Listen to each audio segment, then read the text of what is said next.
There's so many people that are like, she was a fraud, she was a liar, she was manipulating, and I know the look.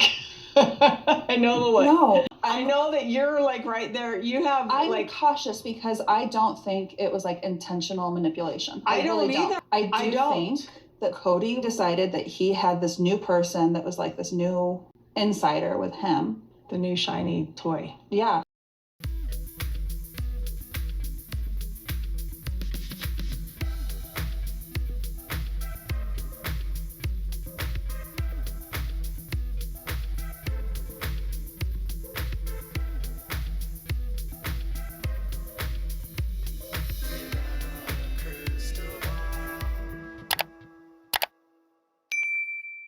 Hi friends, it's Katie from Without a Crystal Ball. Welcome back to my channel. Meri Brown and Robyn Brown's lack of friendship or their relationship is going to be dissected to a degree on the upcoming episode on Sunday on Sister Wives. This is going to be from more than a year ago, so we have to kind of remember that Meri is more removed now than she was then when she's talking to Jen and when this conversation happens. But Meri did, once she left Cody, was able to sort of get out of the cloud of living under a narcissist and start to think about and analyze her relationships with the people within her family. And Cody and Robyn did a number on Meri Brown. For the past 15 years, people have watched the show and they have been told a story that may or may not be true.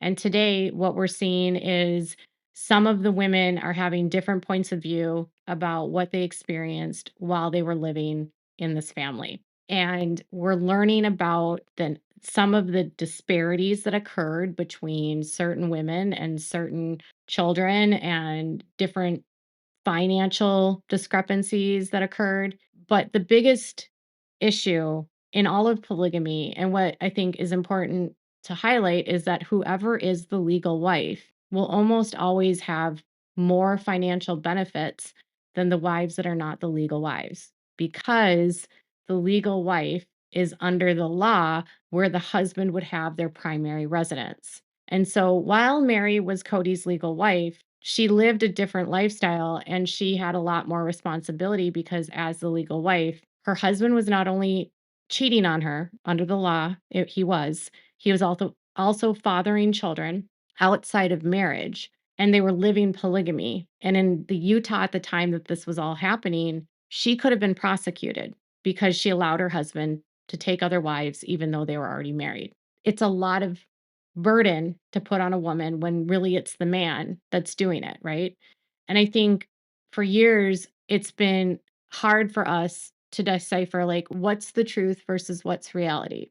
We were able to feel and sort of see some of the tension that existed on the show, and we could tell that things between Meri and Robyn were not as they seemed. And most of us could tell that Robyn was manipulating her and also controlling a lot more in what occurred in the family than how they showed it on the show for years. And sometimes the wives would speak up and make comments, kind of giving us insight or remind us that, Cody, you're spending a lot of time with Robyn. But then Robyn's own behavior made it difficult to ignore because she would often become the person that spoke for Cody. She would be the one that in interviews would speak up for him, would try to divert questions, that would try to keep the women on a narrative. And it was very clear for most people that Robyn and Cody were the ones driving the narrative, and the rest of them had to go along with it. And because of that, for most of us, it's extremely hard to know what was said on the show then, if it was true or not. And then you have to add the layer of they're all in a cult, they're all taught to lie for the cult, and they're all taught to make it look, they're doing a show to try to make polygamy look better, and so there's a lot of performance happening, right? So Meri's relationship with Robyn and how Robyn came into the family has been completely misconstrued on the show. Meri did not pick Robyn. Meri did not tell Cody to marry Robyn. Cody and Robyn admitted just earlier this season that they met before Meri was ever involved. In fact, Cody had eyes for Robyn and then basically used Meri to get Robyn. Not that Meri sought Robyn out. Meri had that realization this season when she heard them talk about how they met before she ever met them. She was told for a lot of years that they met through her. They lied to her. Just like on the show, they made us believe or tried to make us believe that the divorce was Meri's idea when it wasn't. The storylines often were not true. They were storylines for a show, and they hid a lot of what was happening behind the scenes. And until their contracts come up, they're still sort of bound by this gag of like not exposing everything. So for now, we're only getting the half truths and we're starting to get leaks of it happening, right? Like yesterday, Meri admits or confirms to Tamron that her biggest issues in the family and the most tension she had was with Robyn, not with Christine or with Janelle. That she had to look to them about what she was going to speak or say on the show, on the tell-alls, because they were controlling the narrative. She confirmed she didn't want the divorce. They did. So in time, we're probably going to hear the whole story about what happened, about how she was bullied into divorcing because it was what Robyn wanted and what Cody wanted her to do so that Robyn could be his legal wife, because Robyn wanted to be the one in charge. Meri was put in an uncomfortable situation because even before the show started, she was almost out the door. She had almost left Cody right before this first season started. And Janelle had left him before that too. So the family was already fractured. And this concept that they had one house and all the kids lived together is not true because Janelle left for 5 years. So with that said, Meri is now having to come out of a fog. And I'll say this, when you're with a narcissist, it's hard to see the reality and it's hard to make sense of what happened. Then add in the layer of cult programming and then add in the layer of them being told for years that they are just supposed to submit and keep sweet and not think about their emotions, and they're not allowed to have emotions and they just need to obey the priesthood authority. And that was Meri's life. Like, and then when Cody and Robyn became a unit, they became them against everyone else. And Robyn wanted that control. And this is sort of how Jen sees it. Check it out.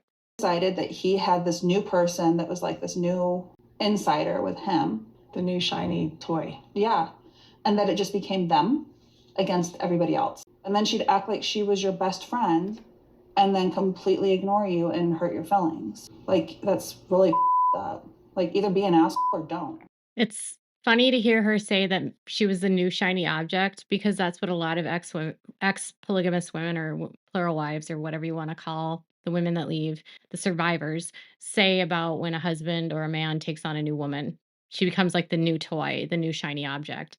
And they liken it to like a child with a toy. Like once a kid gets a new toy, that's all they care about. They don't care about the other toys, and the other toys sort of go into the toy box. And, the women are very objectified and dehumanized in that respect in this cult.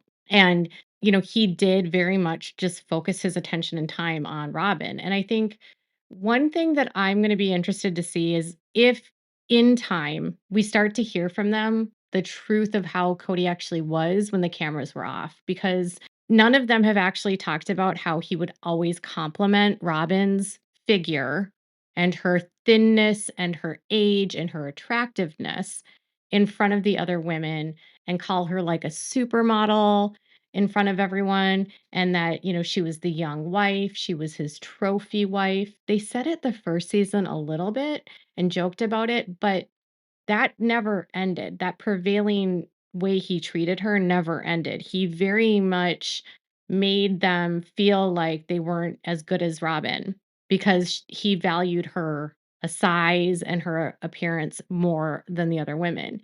And, here Jen is saying, this is where he wanted to be. This is who he wanted to be with. And then they became this unit, right? And then Robyn also kind of ditched Meri. I mean, if you read Becoming Sister Wives, Meri's chapters are so brutally honest to a fault.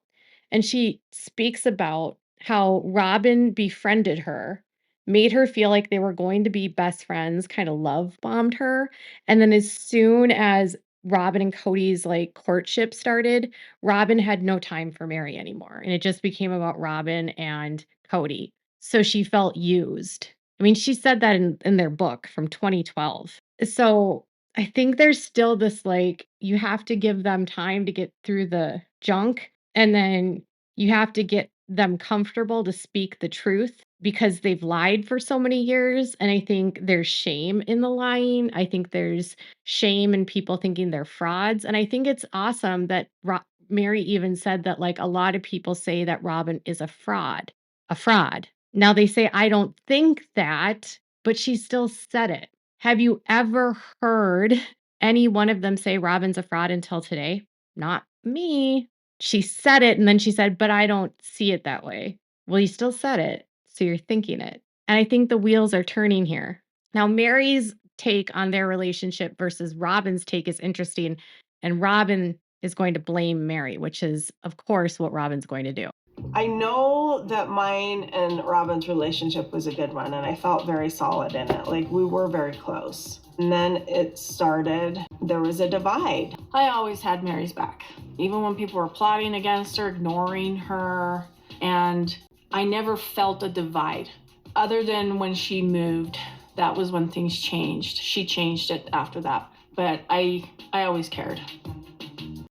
I think it's going to take Robyn a lobotomy to actually admit that she contributed to something in some way.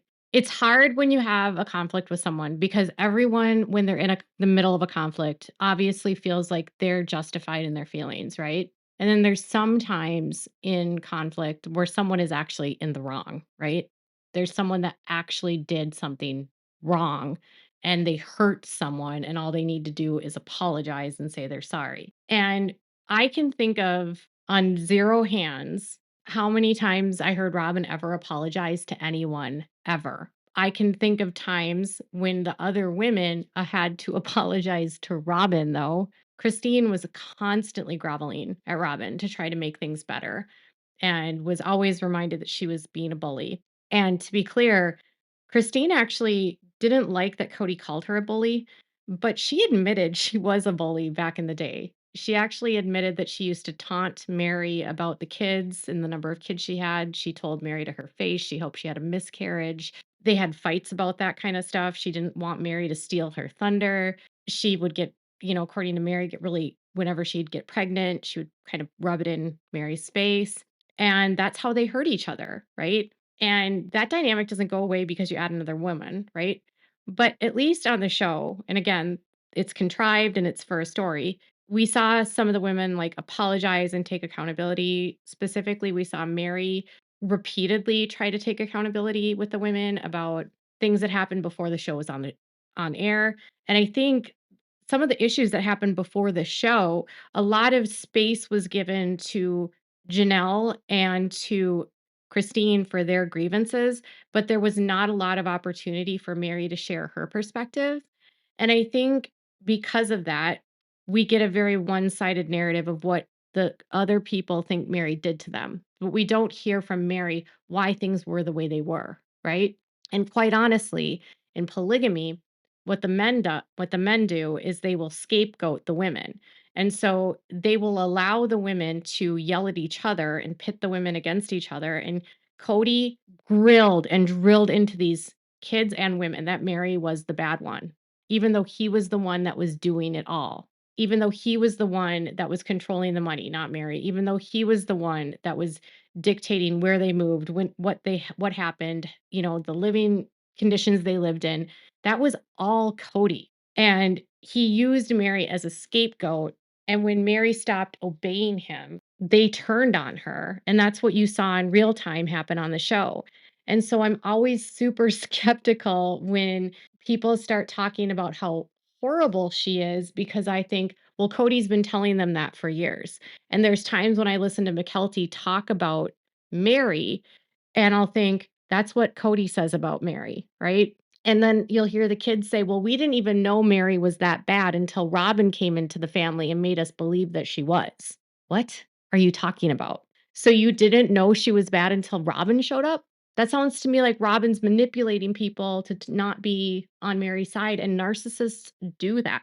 They run smear campaigns. So I think we always have to take with a grain of salt the perspectives we hear. And in this case, I will say unequivocally that Meri doesn't need to apologize to Robyn for anything. And it's true that Robyn changed as soon as she got her legal marriage.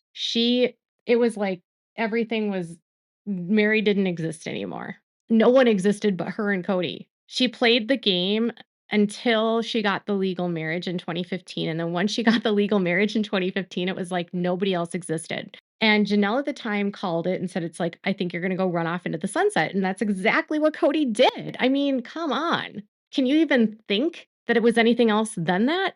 And I know there's some people that are like, well, I think that was a storyline in Big Love.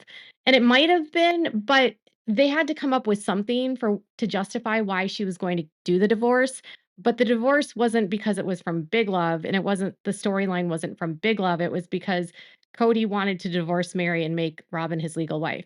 And then yesterday, some of you said, well, if legal marriages didn't matter and the spiritual relationships mattered more, then why would there ever be a legal marriage? And that's exactly right. Like, you guys have a pulse on that. You get it. The legal marriages matter. Unequivocally, they matter because women that are legal wives are the primary family unit with the man. They're on the taxes with the man.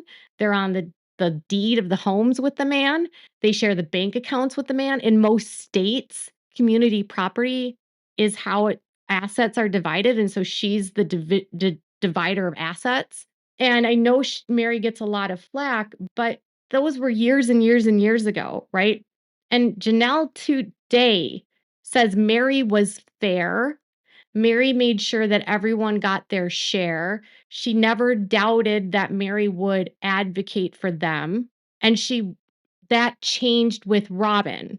And because Meri had been so good to her, she wanted to make sure that Meri didn't get screwed in Coyote Pass. There was fights over money in the early days, but once they got to the show, they were all under contract and they all had individual incomes.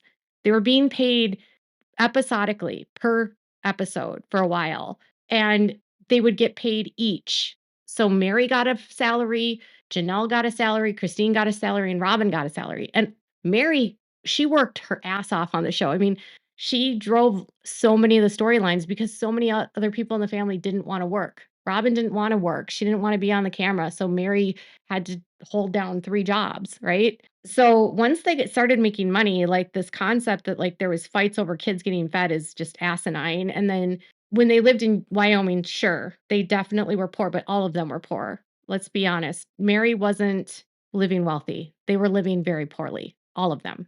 And all of them went without food, including Meri. I'll tell you the story that I've told before, but I have someone that was friends with them, and she went over to their trailer one day with the women there, and they only had fried beans, like refried beans, cans of that in their cupboard. That's it.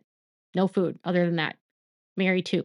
So it wasn't just Janelle's kids going hungry. They all had struggles with food, including Meri. There was no money. And then that's when Janelle left for 6 years. So Meri has made a lot of sacrifices. Meri's also contributed a lot of money to the show, to the family. Robyn completely exploited that. And so for Meri to be acknowledging that Robyn could possibly be a fraud, and she's like starting to ping on that, is huge. Even though she said, I don't believe it, she still is thinking it. The wheels are turning. And Robyn to say that I always had Meri's back is a lie. And it's a lie that she keeps telling herself so that she doesn't have to be accountable. And I think we can see who the narcissist is between Meri and Robyn, because Meri will take accountability and she will grovel and apologize if she does wrong, and she'll try to make things right. And she did that for years with Cody and Robyn, and it was never good enough. And Robyn will never apologize for anything. And she blames Meri now for leaving and changing everything. Really? Because even before Meri left, Meri was complaining that she never saw Robyn for years. Never saw her, ever. She would say, text her, she would never respond. So is Meri telling the truth or is Robyn? I believe Meri here over Robyn.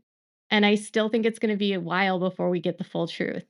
And that's going to be the hard part because they're under contract still. But I'm glad that Meri has friends like Jen that can point out the obvious. So what do you think is going to come up with and unravel here in this relationship? Do you think we're going to finally hear her actually say Robyn is a fraud instead of people think she's a fraud? Tell me in the comments below.